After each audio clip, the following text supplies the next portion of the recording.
Singapore में hotel के काम में बहुत ज़्यादा मेहनत है या कंस्ट्रक्शन में जो जॉब करते हैं उसमें ज़्यादा मेहनत है, या होटल की लाइन में पैसे ज़्यादा है या कंस्ट्रक्शन की लाइन में पैसे ज़्यादा है, किस में ज़्यादा घंटे काम करने पड़ सकते हैं, किस किस में ज़्यादा तकलीफ़ होती है काम करने की, और किस चीज़ का फ़ायदा है। अगर आप होटल इंडस्ट्री में काम करें तो पैसे ज़्यादा बचते हैं या कंस्ट्रक्शन इंडस्ट्री में ज़्यादा बचते हैं। दोनों टॉपिक पे बात करने वाले, बहुत इंपॉर्टेंट है वीडियो।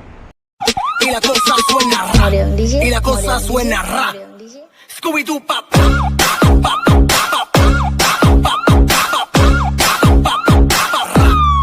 Scooby Doo pop.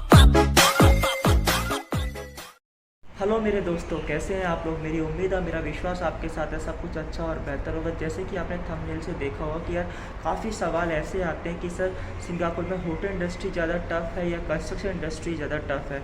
तो सबसे पहले इसमें बताता हूँ कि कौन कौन सी चीज़ें आने वाली हैं, क्या क्या चीज़ें जुड़ी होंगी इसमें, आप क्या क्या काम आप इसमें कर सकते हैं, फ़ायदा किस में है, नुकसान किस में है। तो मेरी आपसे छोटी सी रिक्वेस्ट है, अगर आप पहली बार चैनल पर आए हो, पहली बार देख रहे हो, गलती से मेरा चैनल देख लिया भाई, तो लाइक शेयर सब्सक्राइब और प्रेस द बटन कौन सा ऑल का दबा देना, ताकि फ्यूचर में नोटिफिकेशन मिलता रहे। तो बात करते हैं होटल इंडस्ट्री की। अब देखो इंडियंस के लिए जो है दोनों इंडस्ट्री खुली हुई है, कंफर्म है, लेकिन होटल लाइन में आपको एस पास मिलेगा, वर्क परमिट नहीं मिलेगा। लेकिन कंस्ट्रक्शन इंडस्ट्री में आपके पास 3 तरह की चॉइस है। आप वर्क परमिट पर भी काम कर सकते हैं, एस पास पर भी काम कर सकते हैं और एम्प्लॉयमेंट पास पर भी काम कर सकते हैं। बल्कि होटल इंडस्ट्री में आपको 2 ही चॉइस मिलेगी, एस पास और एम्प्लॉयमेंट पास। तो वर्क परमिट पर आप सिंगापुर में होटल इंडस्ट्री में स्पेशली इंडियन काम नहीं कर सकते। तो कंस्ट्रक्शन की अपॉर्चुनिटी 3 वे में है। तो अगर आप पढ़े लिखे नहीं हैं तो भी आप काम कर सकते हैं, और पढ़े लिखे हैं एस पास पर मिड लेवल पर काम कर सकते हैं, आपके पास बहुत यूनिक स्किल है, मास्टर्स डिग्री है, तो आप एम्प्लॉयमेंट पास पर काम कर सकते हैं।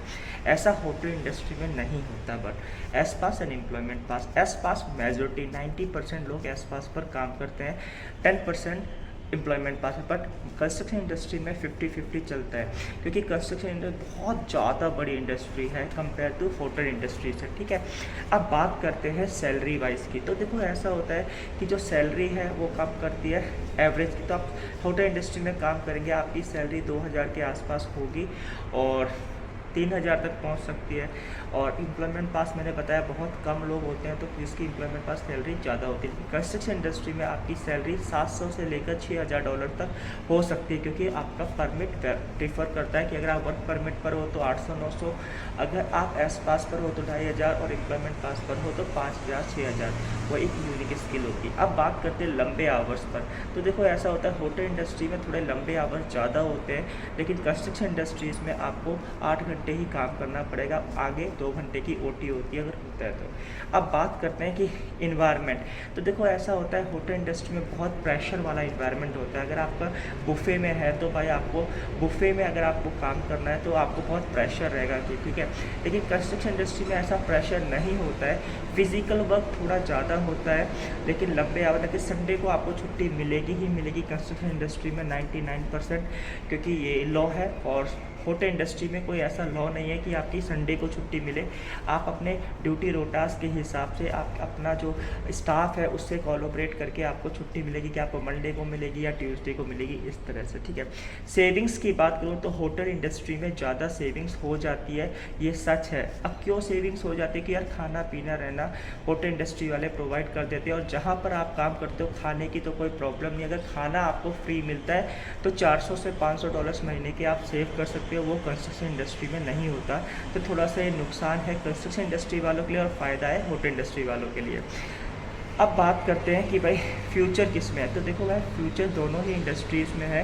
फ्यूचर का मतलब क्या है कि यार आप एक अपने करियर को अच्छा बना सकें। अगर आप होटल इंडस्ट्री में भी 10-15 साल काम करते हैं, अपने इंडिया में जाके होटल खोल सकते हैं। अगर आप कंस्ट्रक्शन इंडस्ट्री में काम करते हैं तो 10-15 साल बाद अपनी कंस्ट्रक्शन की कंपनी खोल सकते हैं। तो करियर फ्यूचर दोनों में ही है। लेकिन अगर आप सिंगापुर में आ रहे हैं, होटल इंडस्ट्री का एक अलग ही आस्पेक्ट है, कंस्ट्रक्शन इंडस्ट्री का एक अलग ही आस्पेक्ट है।